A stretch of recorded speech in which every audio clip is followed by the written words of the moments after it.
Before we start the video, I'd like to thank everyone who contributes to the RubyRunz fan wikis. This video wouldn't be possible without them. Anyway, let's get to it.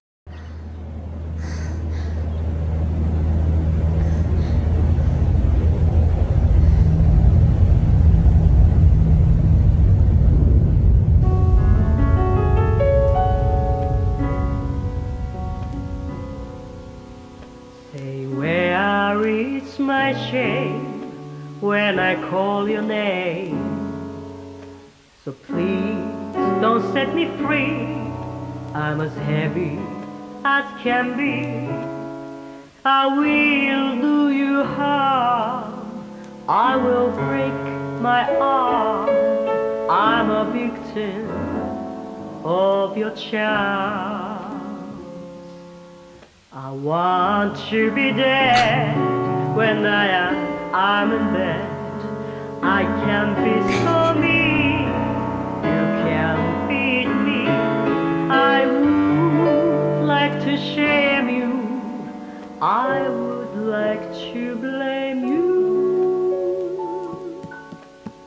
just because of my love to you.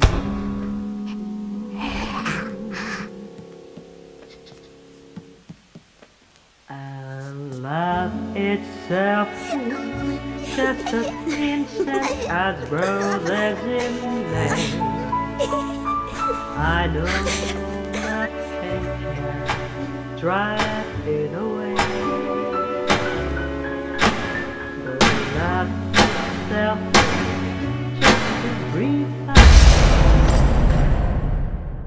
RubyRunz is a psychological survival horror game developed by Punchline, a now defunct Japanese company, as their second and last game. The game started because Sony wanted Punchline to make a horror game. Punchline wanted to make a new kind of horror game, making heavy leans towards psychological horror. This decision led to the concept of childhood, specifically the mysterious and misunderstood nature of young girls. The plot of RubyRunz focuses on a 19-year-old orphan named Jennifer as she recovers the forgotten memories of her childhood and remembers the people she knew at the Rose Garden orphanage. Because the plot is based on Jennifer's memories alone, what really happened is not always obvious to the player due to the fact that Jennifer's memories can alter or distort events and dates. The fact that the plot is only based on Jennifer's point of view also stops the players from seeing all sides of the story as well. Not everything that happened before, during, and after the events of the game is entirely revealed, although many hints are given. The player must connect the dots and infer the story through dialogue, memos, notes, visual cues, etc.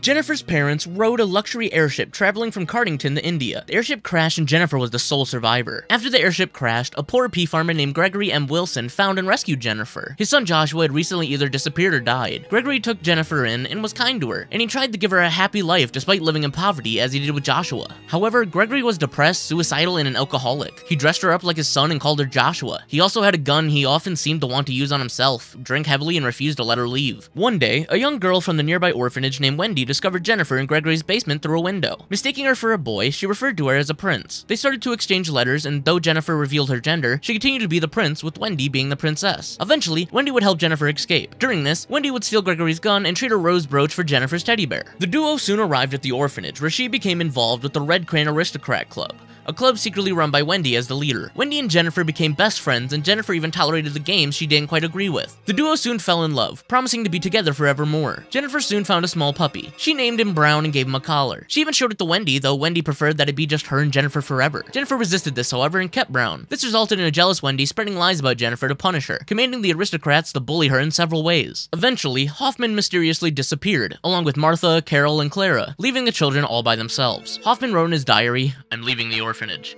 Clara's here to look after things, and the children are quickly growing up. I've done right and fulfilled my duty. Bloody hell, all the trouble started when that wretched child arrived. I've done nothing to deserve this." Despite everything, Jennifer still refused to abandon Brown. Wendy then demanded he be killed by the aristocrats. After the death of her beloved pet, Jennifer snapped and slapped Wendy. She proceeded to yell at the other orphans who played along, declaring her hatred for them. After Wendy was overthrown by Jennifer, who had finally realized her friend's cruelty, Wendy ran off. Jennifer was then enlisted as the princess of the Red Rose. Meanwhile, Wendy started dressing up like Joshua and manipulating Gregory, treating him like a dog. In about a month, he had become Stray Dog. One rainy night in December, she brought him to the orphanage. Stray Dog proceeded to kill everyone who dared hurt Joshua. After Wendy realizes what she had just done, she gives Jennifer the gun as Gregory proceeds to kill her. In the aftermath, Gregory shoots himself. Jennifer was the only survivor yet again, and was escorted from the crime scene by an officer named Anthony Doolittle. The tragic murder of all the residents of a rural orphanage was instantly bumped from the front corner of the daily newspaper to an obscure corner. A traumatized Jennifer lost her memories after this incident. When she is 19 years old, she revisits the orphanage in her mind to remember her forgotten past.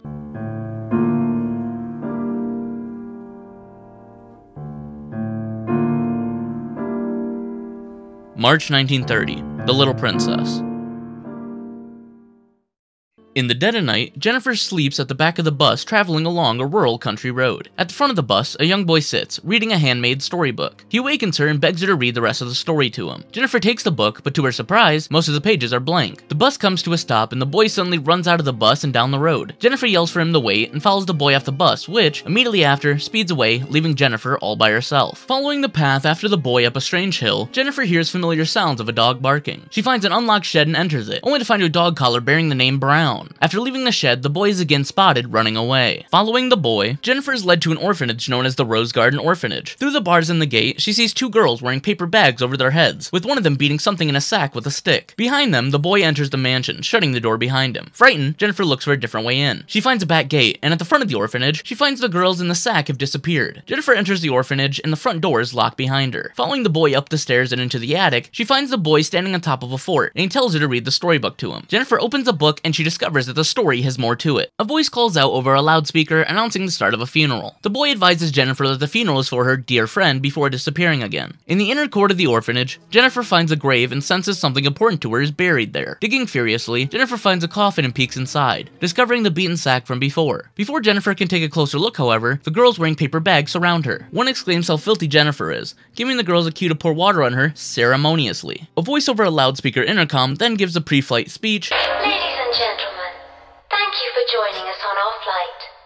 Attention all passengers. We will be taking off in a short while. Please take all large luggage to Section 8 of the freight storage compartment. Thank you.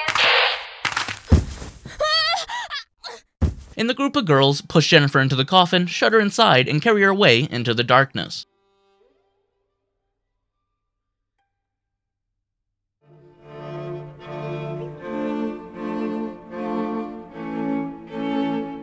April 1930, the unlucky Cloverfield.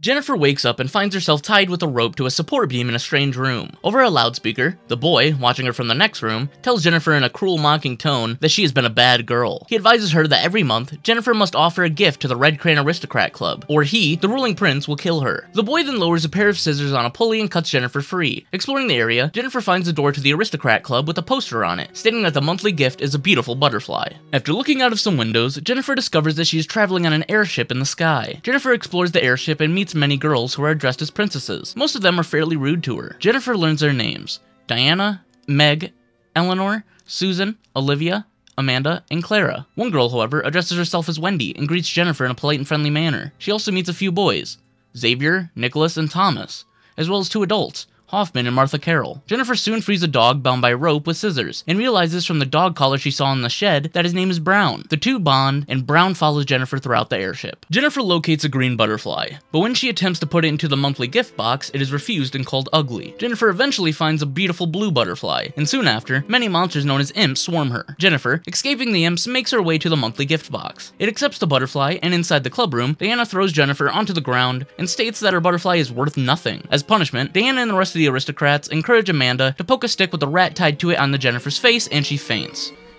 Amanda!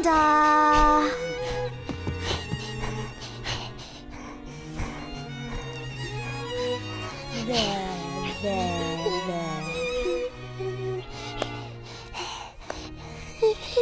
Amanda!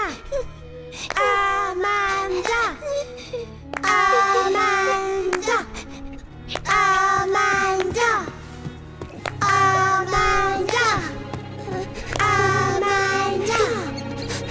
Amanda! Amanda!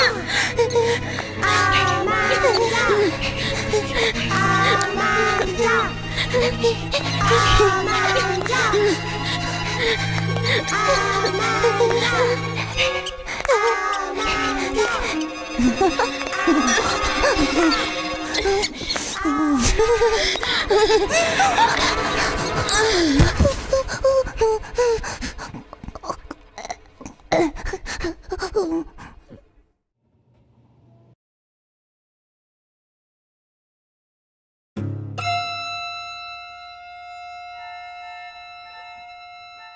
May 1930. Sir Peter.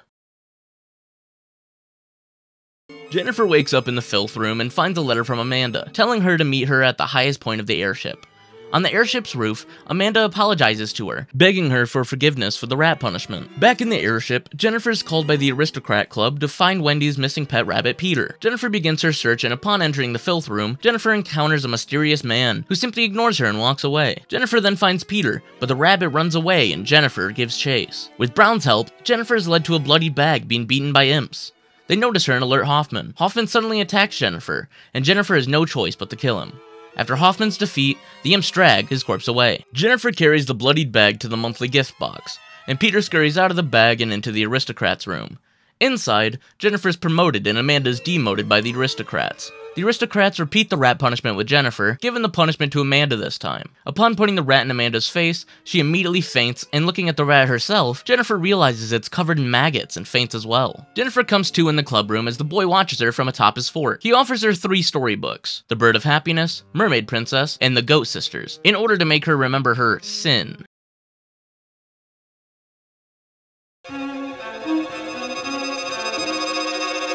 July 1930. The Bird of Happiness.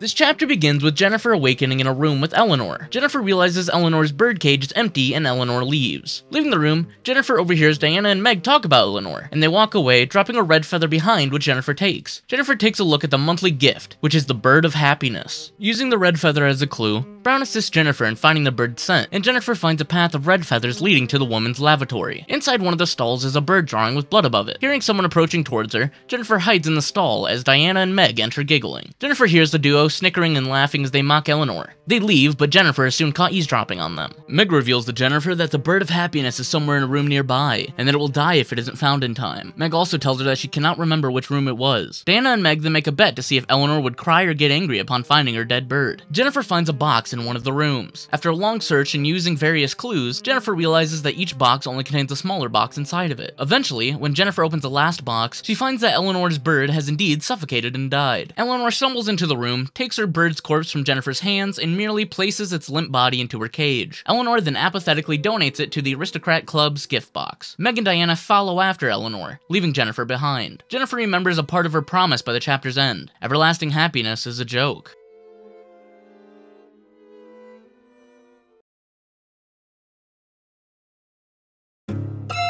August 1930. The Mermaid Princess.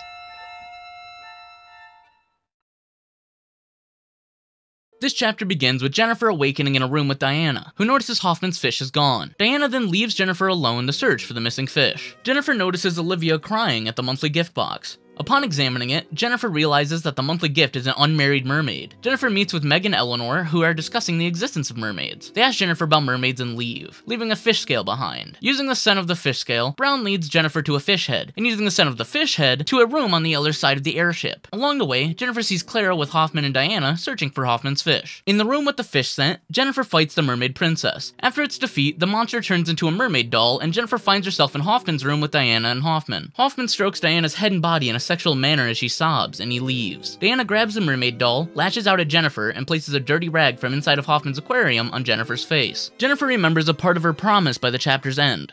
I am yours, even in death. September 1930. The Goat Sisters.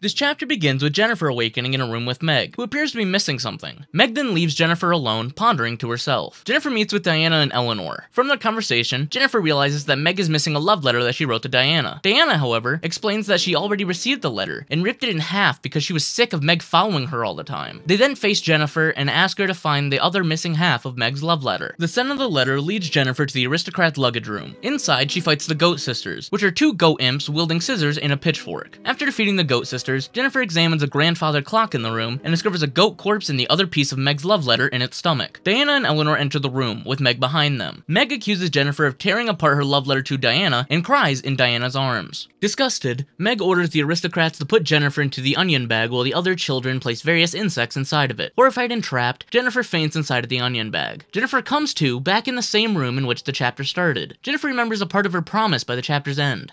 Even true love is quickly shredded by conflict.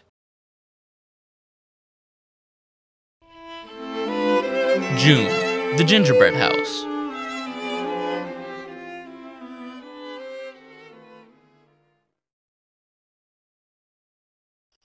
After the Bird of Happiness, Mermaid Princess, and Goat Sisters chapters, Jennifer awakens in the Aristocrats Club room. This time, however, the mysterious boy is gone. As Jennifer leaves the room, a pair of sinister-looking hands grab hold of her and pull her to the other side. Jennifer then awakens in a beautiful rose garden at night with Gregory M. Wilson standing over her. He departs, mumbling something about his son Joshua. Jennifer follows a path leading to Gregory's house. Inside the house, Jennifer remembers various memories with Gregory. In one memory, Jennifer remembers Gregory pointing a pistol to the side of his head, contemplating suicide. In the house's basement, Jennifer finds Gregory, who then locks her inside a decrepit room, which she realizes was once Joshua's room. Wendy, seeing Jennifer in Joshua's room, sneaks into the house and unlocks the door. Jennifer meets with Wendy, and just before they make their escape, Wendy swipes Gregory's pistol. In the rose garden, Jennifer exchanges a stuffed bear she found inside Gregory's house with Wendy's rose brooch.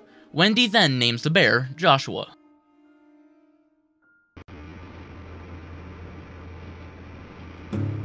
October 1930. Rag Princess sews. After the ordeal in the gingerbread house, Jennifer is back in front of the Aristocrats Club door. The poster in front of the door now states that Joshua the bear is missing, and that everyone is searching for it. It also states that the reward for finding the stuffed bear is a red crayon. Jennifer sees Gregory leaving a storybook outside of Amanda's room. Inside Amanda's room, Amanda is startled when Jennifer attempts to talk to her. Amanda asks Jennifer if she suspects her of stealing Joshua, and accuses Wendy of it. In Wendy's room, Jennifer finds her lying on the floor out of bed. Helping her back into bed, Wendy reveals that the aristocrats came and accused her of stealing Joshua the bear. Searching for Amanda, Jennifer sees Amanda dragging what appears to be a corpse of her own body. Amanda escapes to the top of the airship via elevator. However, the power goes out before Jennifer has a chance to follow. Diana orders Jennifer to restore the power, and upon doing so, Jennifer discovers that Xavier has stolen one of the power generator's levers. After finding the missing lever and restoring the power, Jennifer uses the elevator. And on top of the airship, she sees Amanda beating something with a stick. Amanda returns Joshua to Jennifer, and after realizing that Amanda is beating a handmade doll of her, Jennifer faints. Waking up, Jennifer realizes that the mysterious boy has stolen Joshua from her. After a long chase through the airship, Jennifer is led to the door of the Aristocrats Club room, where she finds Joshua. Jennifer puts Joshua into the monthly gift box, and the Aristocrats give Jennifer her own red crayon as promised. The Aristocrats suddenly disappear, and a horde of imps shows up out of nowhere. They tie Jennifer's body with rope, and she faints.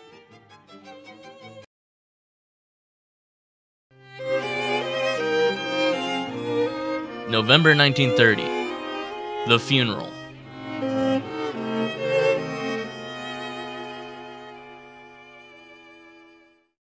Jennifer awakens in the Rose Garden orphanage, tied up to a pole with rope. Her dress bears red crayon markings, and she spits red crayons from out of her mouth. The sun is setting, and Hoffman tells the children via intercom system that it is cleaning time. Jennifer calls Brown, who is also in the same room, and he frees Jennifer's ropes. In the orphanage's lobby, Hoffman accuses Jennifer of playing hooky again, and orders her to help the other children with their cleaning. Jennifer attempts to talk to the other children, but all of them ignore her. Throughout the orphanage, crumpled pieces of paper are thrown at her with insulting messages such as liar and filthy. One note tells Jennifer to go to the main hallway, and when she does, the day turns into night, and Hoffman wishes the children good night. Jennifer unfolds a crumpled piece of paper and realizes in horror that she is now the monthly gift. In the orphanage's courtyard, Jennifer sees Wendy through a window. The door to the courtyard is shut, and after defeating various types of imps scattered throughout, the door becomes unlocked. In the courtyard, Wendy tells Jennifer that an important aristocrat club meeting is about to take place. Jennifer reads the storybook entitled The Funeral, and when she is finished, she realizes that Brown and Wendy have disappeared. In the clubroom, Jennifer has a hallucination of Brown's corpse. The aristocrats appear, and Wendy reveals to Jennifer that she is the princess of the Red Rose. Amanda whispers into Jennifer's ear that Brown is dead, and points towards a bloodied sack with a large lump inside. Jennifer, filled with rage, slaps Wendy several times, calling her a liar and vows to never forgive her. Jennifer then stands up to the aristocrats, calling them monsters for siding with Wendy, and throws her rose brooch towards them.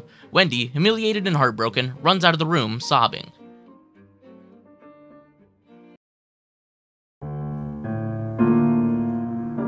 December 1930. Stray Dog and the Lying Princess.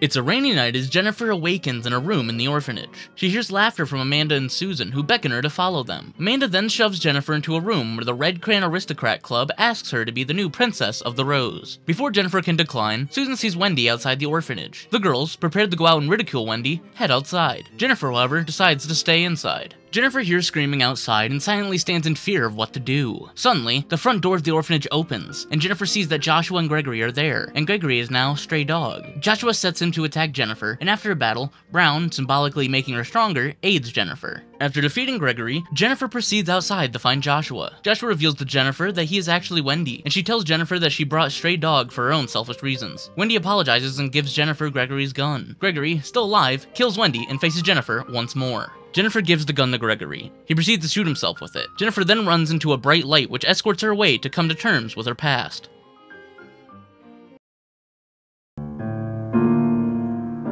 January 1930. Once upon a time.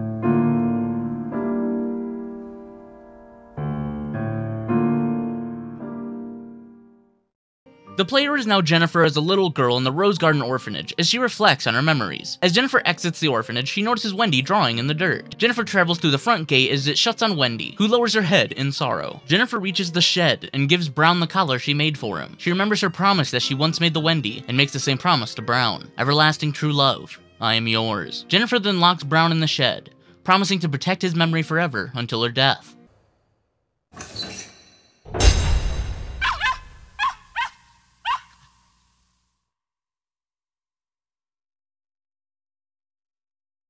And that, guys, gals, and non-binary pals, has been the entire plot of Rule of Rose. Again, thank you so much to the wiki contributors for the info and Survival Horror Network for the gameplay. Hope you all have a great day, know you're beautiful, and I hope you enjoyed. Stay happy, healthy, and hydrated, and I'll see y'all in the next video.